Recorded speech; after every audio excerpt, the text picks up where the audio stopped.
Professor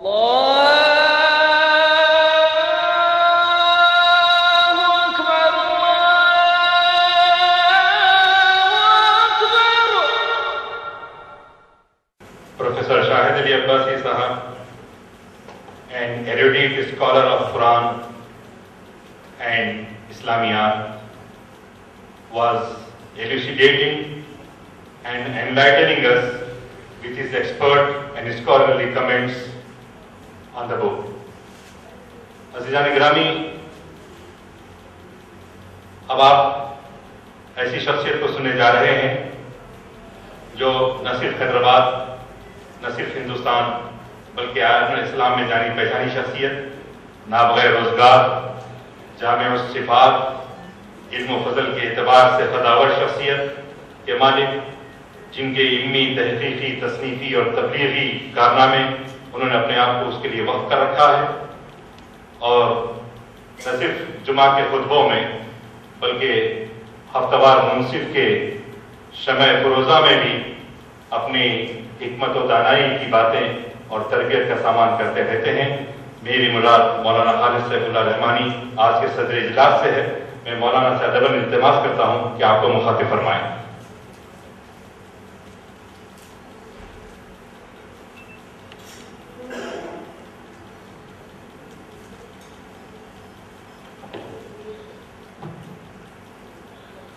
بسم اللہ الرحمن الرحیم، الحمد للہ رب العالمین، والصلاة والسلام علی سید الانبیاء والمرسلین وعلی آلہ وصحبہ اجمعین ومن تبعہم بإحسان الی یوم الدین۔ محترم المقام جناب انعام الحق صاحب، علماء کرام، دانشوران ذی احترام، بزرگوں اور بھائیوں، مجھے اس بات کا احساس ہے کہ آپ حضرات بہت دیر سے بیٹھے ہوئے ہیں، اس لیے میں زیادہ آپ حضرات کا امتحان لینا نہیں چاہتا اور بہت مختصر گفتگو انشاءاللہ کروں گا۔ مجھے یہ احساس ہو رہا تھا شروع سے کہ اس کتاب کی رسم اجرا پر یہ پروگرام منعقد ہو رہا ہے، اصل میں مقررین کو اس موضوع پر گفتگو کرنی چاہیے، لیکن اس موضوع پر بہت کم توجہ دی جا رہی تھی۔ لیکن اخیر میں ڈاکٹر اشتیاق دانش صاحب اور ہمارے بہت ہی فاضل اور قابل احترام دوست پروفیسر شاہد علی عباسی صاحب نے اس کمی کو پورا فرما دیا۔ اس پروگرام کے درمیان بعض ایسی باتیں آ گئی جن سے غلط فہمی پیدا ہو سکتی تھی اور جن کی وضاحت ضروری تھی، اور ہم نے یہاں یادداشت میں نوٹ بھی کر لیا تھا، لیکن دیکھنا تقریر کی لذت کہ جو اس نے کہا، میں نے یہ جانا کہ گویا یہ کہ میرے دل میں ہے۔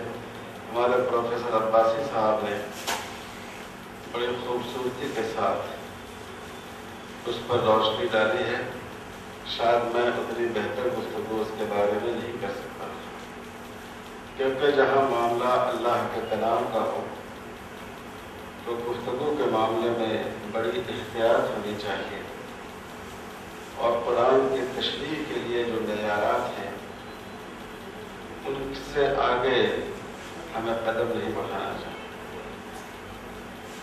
میرے بھائیوں اور بزرگوں،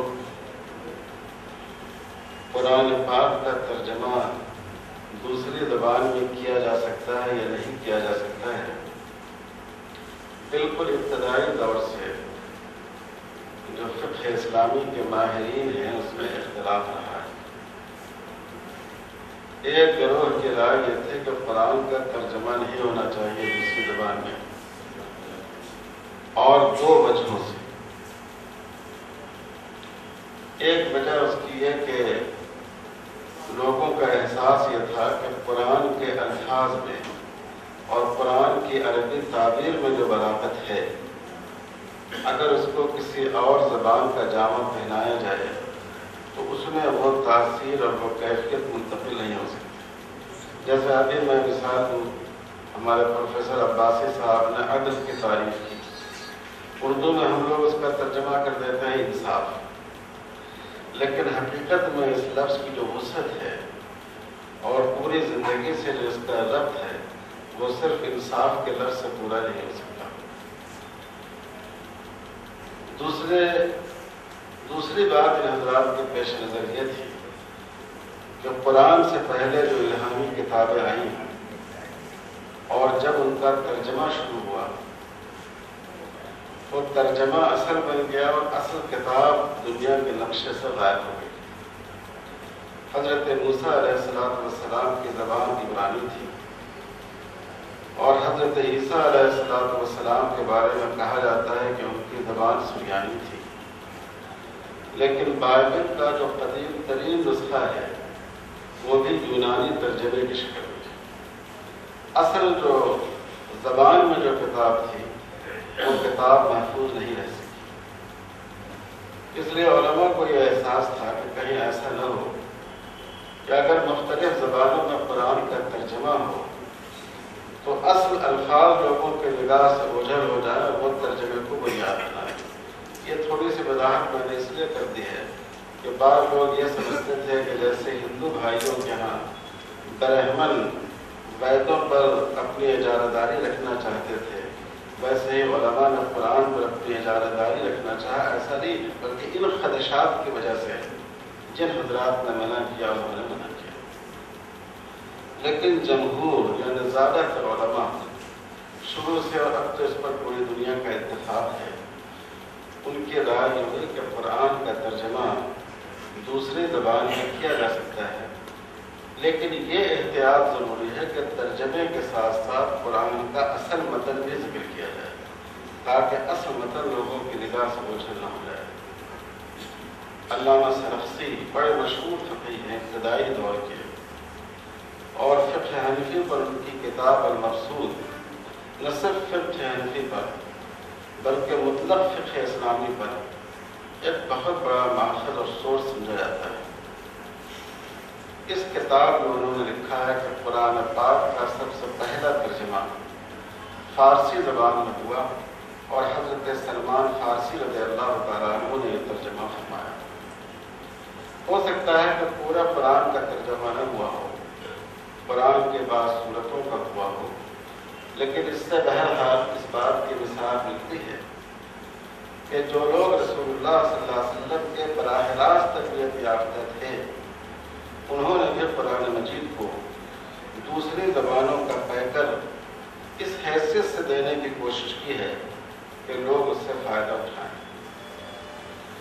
اور اب تو اس زمانے کے ایک بڑے محقق تھے اور ہمارے دوستوں میں تھے ڈاکٹر محمود احمد غازی جو اسلام آباد یونیورسٹی کے ریکٹر بھی رہے.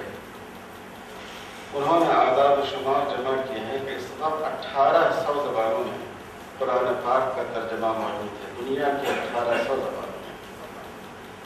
اس سے ہم کو بہت خوشی ہوتی ہے، لیکن ایک دوسرا پہلو بھی آپ کے سامنے رہے کہ 3500 زبانوں میں بائبل کا ترجمہ موجود ہے.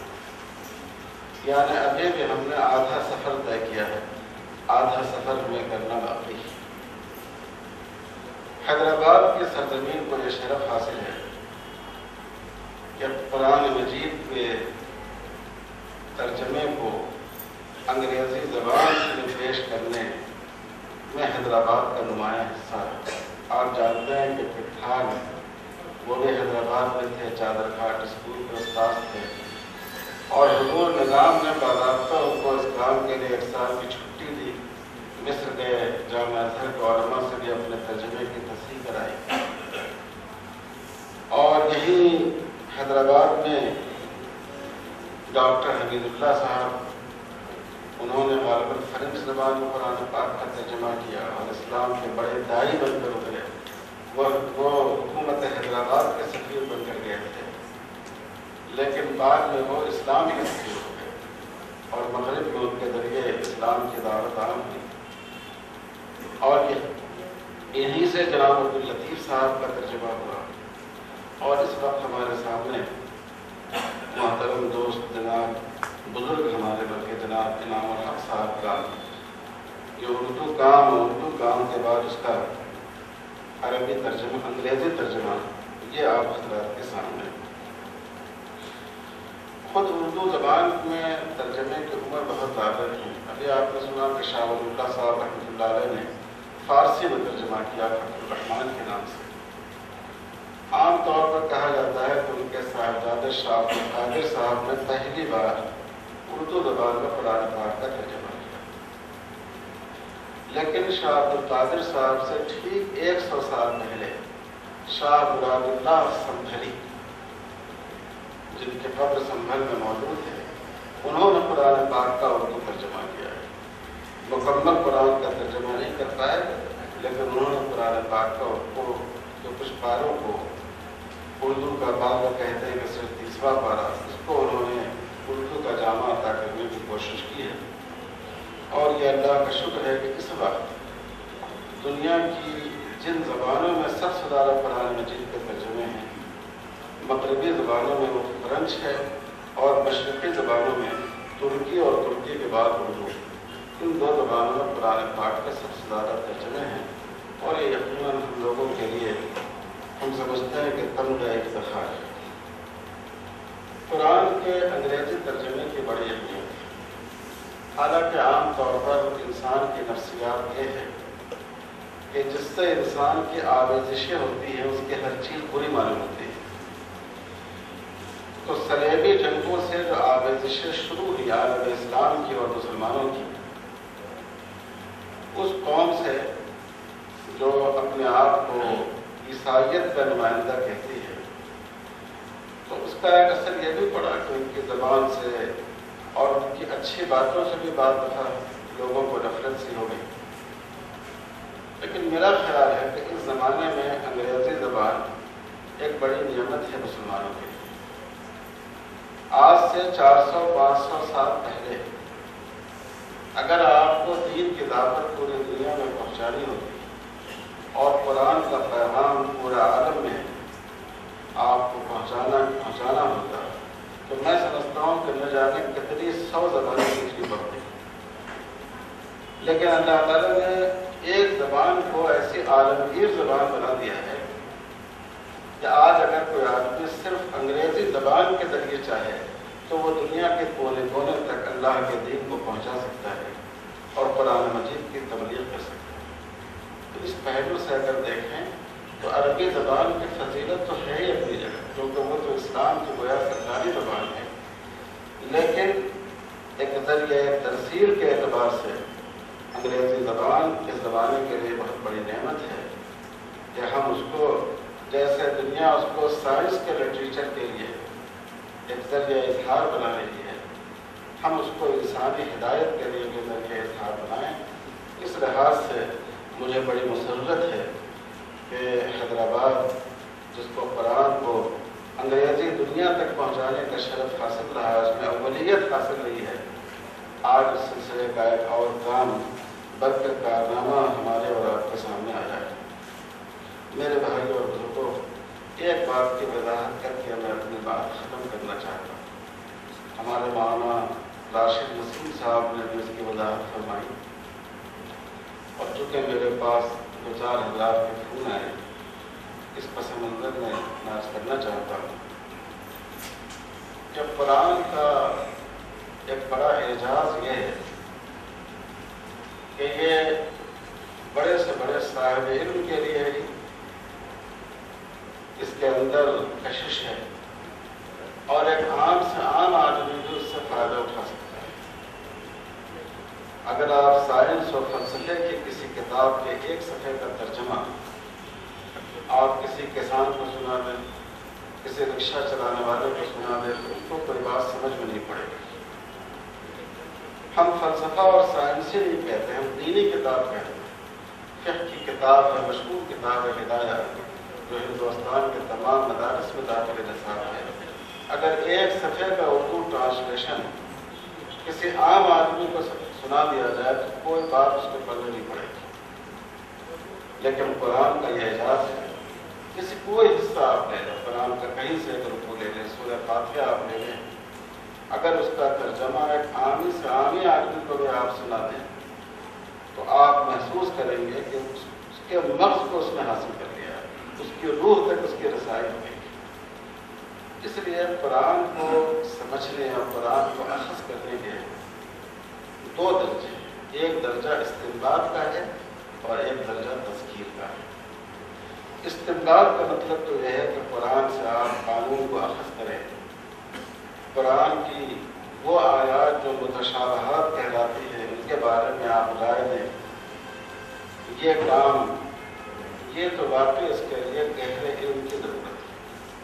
جیسے کسی ملک کے قانون کی وہ تشریح معتبر ہوتی ہے جو عدالتوں کے ذریعے وجود میں آتی ہے، اسی طرح جو ایسی آیات ہیں ان کی وہی تشریح معتبر ہوگی جو تفسیر کے پیمانے پر پوری اترتی ہے اور اس کے اصولوں کو بتاتی ہے۔ لیکن دوسرا پہلو ہے اس سے ہدایت حاصل کرنا۔ قرآن نے کہا خود اپنے بارے میں بہدل للناس کہ پوری انسانیت کے لیے رہنمائی کا ذریعہ ہے۔ تو اگر انسان اپنی ہدایت کے لیے، نصیحت کے لیے اس کو سمجھنا چاہے تو اس کے لیے ضروری نہیں ہے کہ 14 علوم اور 16 علوم سے وہ واقف ہو، کیونکہ قرآن میں یہ صلاحیت ہے کہ وہ ایک عام سے عام آدمی کو اس کو سمجھ سکتا ہے اور وہ یہ جان سکتا ہے کہ اس کے مالک اور اس کے خالق نے اس سے کیا کہا ہے۔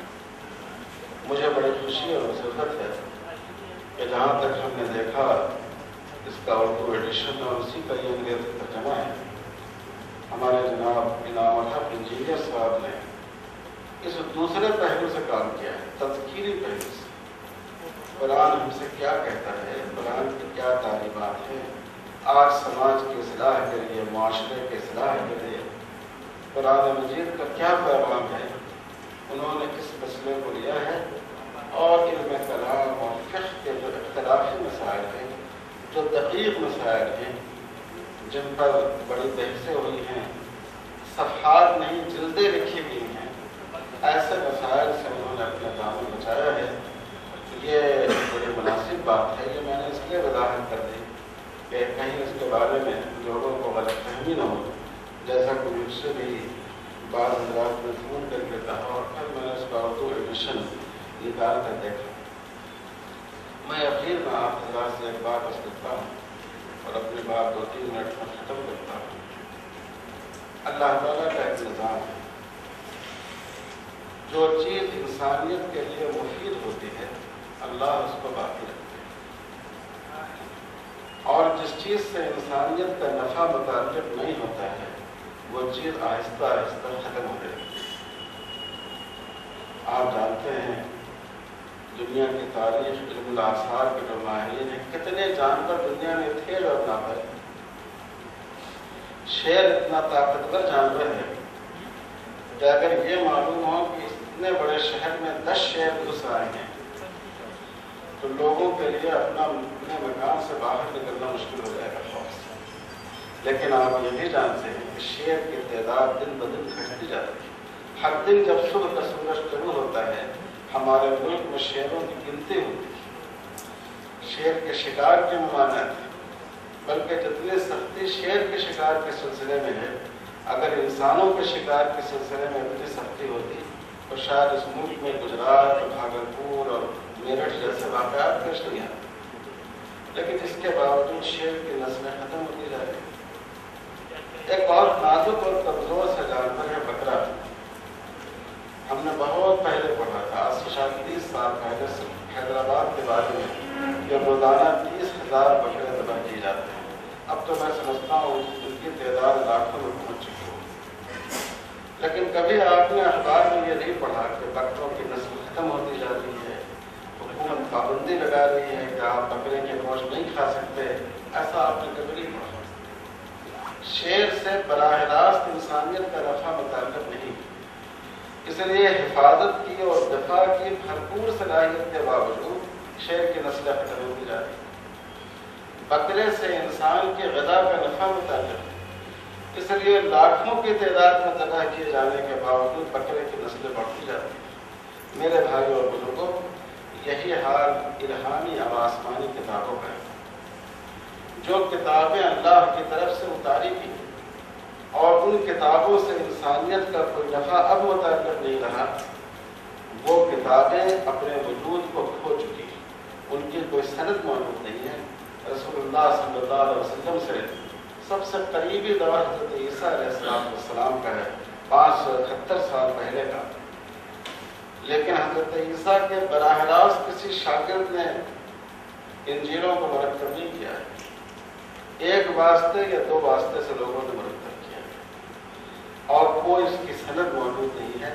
اگر آپ 4 انجیلیں جو بائبل کے عہد جدید میں ہیں اگر آپ اس کو ملا کر پڑھیں تو حضرت عیسیٰ علیہ السلام کی 1 مہینے کی زندگی کے بھی واقعات سے آپ واقف نہیں ہو سکتے، لیکن چونکہ اللہ تعالیٰ نے رسول اللہ صلی اللہ علیہ وسلم کی نبوت کو قیامت تک کے لیے رکھا ہے اور آپ پر اترنے والی کتاب سے انسانیت کی ہدایت قیامت تک متعلق ہے، اس لیے اللہ تعالیٰ نے اس کتاب کی ایسی حفاظت فرمائی کہ اس میں ایک نقطے کا خط نہیں ہے، اور ہمارا آقا اور مولا جناب محمد رسول اللہ صلی اللہ علیہ وسلم کی حیات طیبہ کی ایسی حفاظت فرمائی ہے کہ آج حضور کی زندگی کا ایک ایک دن اور ایک ایک لمحہ آپ اس کو حدیث سیرت کی کتابوں میں پڑھ سکتے ہیں۔ میرے بھائی اور بزرگوں، یہ ہمارے لیے ایک پیغام ہے کہ ہم اپنا رشتہ اس کتاب سے جوڑیں اور ہم انسانیت کا رشتہ اس کتاب سے جوڑیں۔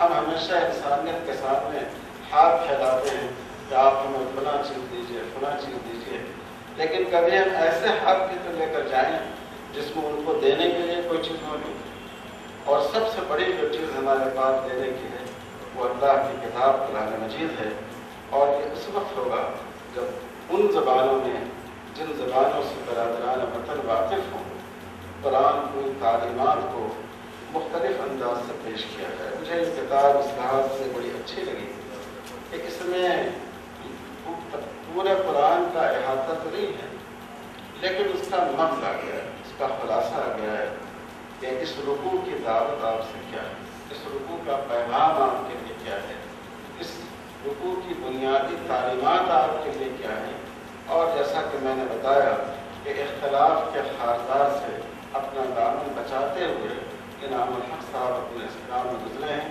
میں ان کو بہت بہت مبارکباد پیش کرتا ہوں اپنی طرف سے بھی، اور میں سمجھتا ہوں آپ سب حضرات کی طرف سے، اور ان کے فرزند ارجمند جناب عادل صاحب کو بھی بہت مبارکباد پیش کرتا ہوں کہ وہ اس کو منظر عام پر لانے اور عام لوگوں تک اس کو پہنچانے کا ذریعہ بنے، اور آپ لوگوں کا یہ بہت شکر گزار ہوں کہ ایک ایسے وقت میں جب آدمی کی یعنی اتنے طویل انتظار کے بعد دھڑکنیں تیز ہو جاتی ہیں، آپ حضرات نے اتنی دیر توجہ سے ہماری بات سنی۔ اللہ تعالیٰ ہم سب کا رشتہ قرآن پاک سے جوڑ دے اور ہم سب کو اس بات کی توفیق عطا فرمائے کہ اللہ کی اس کتاب کو ایک ایک انسان تک ہم پہنچا سکیں۔ وآخر دعوانا الحمدللہ رب العالمین۔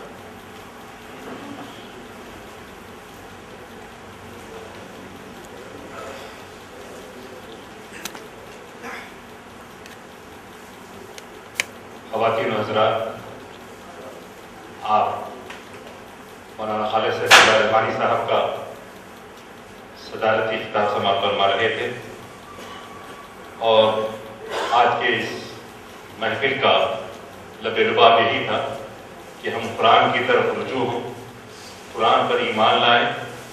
جناب ڈاکٹر ظفر محمود صاحب اور محترم پروفیسر اسحاق دانش صاحب جو دہلی سے اس پروگرام کے لیے تشریف لائے تھے، ان کا میں تہ دل سے شکر گزار ہوں۔ آج کے اجلاس کی کارروائی کا آغاز تلاوت کلام پاک سے ہوا تھا۔ قاری محمد عبد المنان صاحب، کلام اقبال کے لیے سید امتیاز الدین صاحب، اور استقبالیہ کے لیے ڈاکٹر شمشاد حسین صاحب، اور محترم محمد انعام الحق صاحب، پروفیسر احمد اللہ خان صاحب، پروفیسر سید راشد نسیم ندوی صاحب، مولانا اعجاز محی الدین وسیم صاحب، پروفیسر ڈاکٹر شاہد علی عباسی صاحب کا میں تہہ سے شکر گزار ہوں کہ انہوں نے آج کے اجلاس کو مخاطب کیا۔ قبل اس کے کہ میں مولانا صادق محی الدین صاحب فہیم سے گزارش کروں کہ وہ دعا فرمائیں، میں الہدا پبلیکیشنز کے شکیل صاحب، عادل صاحب، اور مدینہ ایجوکیشن سینٹر کے محترم عارف الدین صاحب، پرنٹ میڈیا اور ماس میڈیا کے علاوہ ڈاکٹر سعید غوث الدین صاحب جمیع ارکان العبادت فیملی ویلفیئر ٹرسٹ سے تہہ دل سے شکر گزار ہوں کہ اتنی خوبصورت محفل قرآن کی خدمت کے لیے انہوں نے آراستہ کی. اللہ انہیں جزائے خیر سے نوازے. میں محترم صادق محی الدین صاحب سے گزارش کرتا ہوں کہ وہ دعا فرمائیں.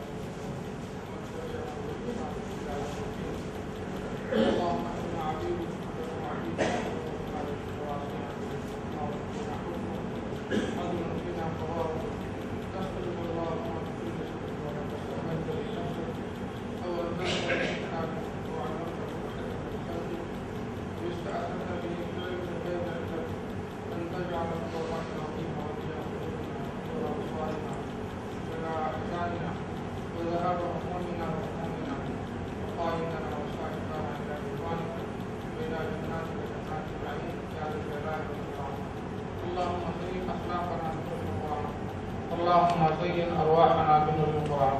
اللهم زين أجسادنا بنور القرآن. اللهم زينا بزينة الإيمان واجعلنا هداة مهتدين. اللهم أغننا بالعلم وزينا بالحلم وأكرمنا بالتقوى وجملنا بالعافية. اللهم ألف بين قلوبنا وأصلح ذات بيننا واهدنا سبل السلام ونجنا من الظلمات إلى النور وجنبنا الفواحش ما ظهر منها وما بطن. اللهم أغننا بالعلم وزينا بالحلم وأكرمنا بالتقوى وجملنا بالعافية. اللهم زينا بزينة الإيمان واجعلنا هداة مهتدين. اللهم اجعلنا نخشاك كأننا نراك أبدا حتى نلقاك وأسعدنا بتقواك ولا تشغلنا بمعصيتك يا ذا الجلال والإكرام. اللهم وفقنا لما تحب وترضى وخذ بناصيتنا بالبر والتقوى يا ذا الجلال والإكرام. آمين يا رب العالمين. سبحان الله وبحمده. سبحانك اللهم وبحمدك أشهد أن لا إله إلا أنت أستغفرك وأتوب إليك. سبحان ربك رب العزة عما يصفون وسلام على المرسلين والحمد لله رب العالمين.